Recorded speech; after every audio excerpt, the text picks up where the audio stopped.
Ang bilis ng panahon, no? Dati naglalaro lang tayo ng biko. Nagjojolin sa lupa.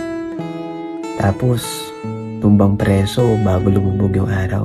Pero ngayon parang hindi na lahat nararanasan ng bata yun. Lahat mabilis. Gadget, notification, scroll. Kaya ako thankful ako kasi naabutan ko pa yung galos sa tuhod, pawis sa damit.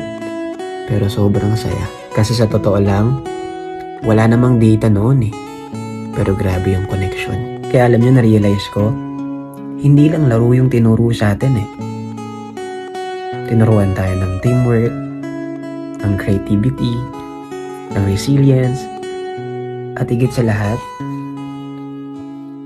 kung paano maging masaya sa simpleng bagay.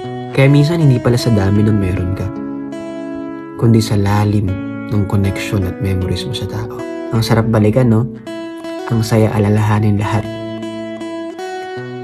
Pero ngayon, isa na lang siyang kwento na kapag naaalala mo, bigla ka na lang napapangiti at sumasaya.